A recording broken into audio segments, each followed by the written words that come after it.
Two-lane roads, switchbacks, and changes in elevation. No, we are not driving in the hills of North Georgia or Tennessee. We are driving in the middle of Central Florida because today I'm gonna take you with me on the Sugarloaf Mountain Run. Let's go.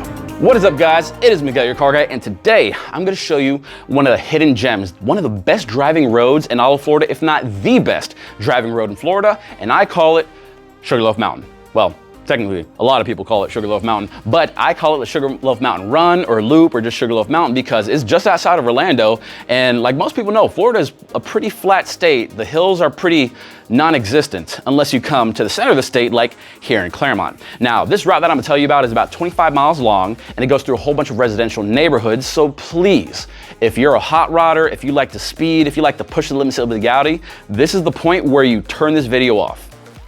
I'm serious. Do not do anything stupid on these roads because there's very little runoff, and best case scenario, if you lose control, you're gonna smack into a tree. Worst case, you're gonna smack into somebody's property, and worst case, you're gonna smack into somebody. Just don't. Remember, these roads are so good, you do not need to speed. But where do we start? I'd recommend you start with getting something fun to drive or to ride on. And today, I have my 2022 Genesis G70 Sport Prestige with the twin turbo V6. Now, where should you first go? Well, to start the run, I recommend you go to the Circle K here on the side of Highway 50, which right here is the address, so that way you know exactly where to jump off at. To start the run, I want you to leave out of the back. You're gonna leave out of the back and then make this first immediate left, and you're gonna see the first milestone, or mile mark, or whatever it's called. The first landmark is going to be this roundabout. And you're actually gonna notice that roundabouts are a pretty common thing on the back roads of Clermont, and I thought that it's gonna be a big pain. I actually like it. This first little stint's gonna be about 5.5 miles, and it's gonna start really opening your eyes as to what Florida can even be. Now, during your 5.5 mile journey to the first turn, go ahead and absorb the scenery. Enjoy the road, how it changes from left to right, goes up and down, and even the foliage. What other states can say that you have palm trees, willow trees, and pine trees all on the side of the road? And something that really had me fall in love is how picturesque this road really looks. Besides the scenery, something else that I really enjoy is looking at all the nice houses, because there's a couple properties that have a lot of area and have some trailers on them, but there's a lot of nice houses. And I'm not just talking about 4 or 5 bedrooms. I'm talking about like mansions sprinkled throughout this entire run. So if you like driving around, if you like to decompress after a long day and see pretty houses, this is another reason to come down this run. Now, at this point, you should be chugging along pretty well and enjoying the speed limit. And since you are going the speed limit, you can probably see to the right, you're going to see a massive lakefront complex, which I don't know if it's condos or retirement community, but it looks absolutely incredible. And then after you pass another roundabout, you're going to see an academy. I believe it's called Montverde Academy, and it just feels like something out of like a Disney or Hallmark movie. Now, once you actually pass the academy, you're going to run into the first landmark. It's going to be a gas station. I think it's a Sunoco, but the roof of the building is actually red. Once you pass the academy and see the gas station with the red roof, you're gonna wanna make a left. Now, after making that turn at the gas station with the red roof, you have about another 5.5 miles to enjoy the scenery, and I feel that you can actually enjoy it a little bit better on the back half, because since you're climbing an elevation, it seems that the foliage becomes a lot less dense. So you can see and appreciate houses a little bit more than you could before, and you can actually see the hills that you're on as well, looking a little bit further than you should. It just looks so freaking cool. Now, beyond that, in the middle, there's going to be a nice little place to pull over and take a fantastic photo op, and it's gonna be at another roundabout. Now, I don't know the name of this roundabout, so I'm just gonna call it private property roundabout because that's what the big old sign says. It says private property, so please do not proceed into or try to get into the gates, but I'm sure that if you pull over in front of a little guardhouse that's empty and take a few pictures of yourself or your vehicle, I'm sure nobody's gonna be super mad as long as you're not impeding traffic.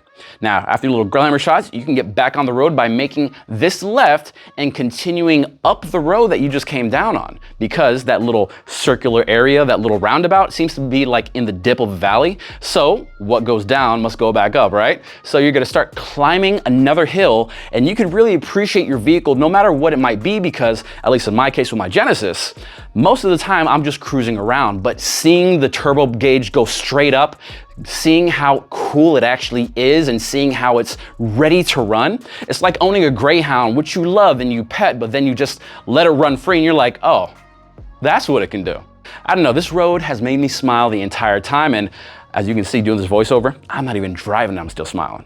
That's how good it is. Now, that little great photo opportunity at the roundabout is probably about halfway through your next checkpoint.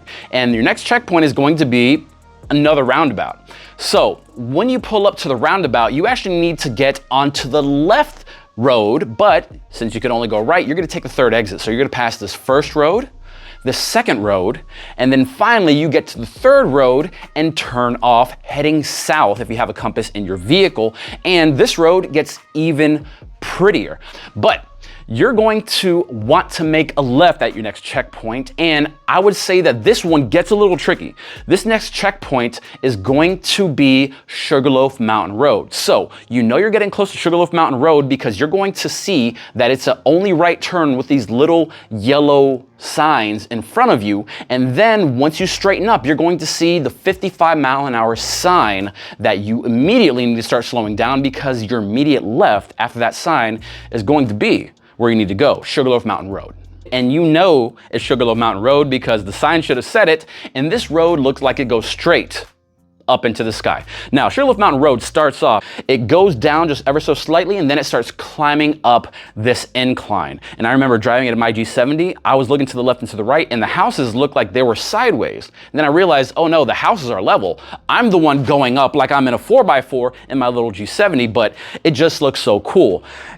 At least in a car. If you're on a bicycle doing this and you think this is fun, that's just being a masochist right there. But assuming that you are in a motorized vehicle, once you get to the top, it kind of levels out and you can kind of take a deep breath and relax a little bit, because the road does make a 90-degree sharp turn, but at that 90-degree, assuming you don't pull into anybody's private property, please don't, you can probably park for a second, take a picture of you or your vehicle, and enjoy the view, because there is this beautiful and scenic lake off in the distance that looks amazing. Now, for those of you wondering, how tall is Sugarloaf Mountain? Well, I am proud to say that Sugarloaf Mountain, according to Google, is 311 feet above sea level. For Florida, that's a mountain. Those of you in Colorado saying, oh yeah, we live like 2 billion feet above the... Listen, it's Florida. It can only get so crazy high. But the cool thing is that since most of the state is flat, it just looks like a freaking mountain to us. So yeah, welcome to Sugarloaf. Anyways, now that you're at the top, you have to go all the way down, and please be careful.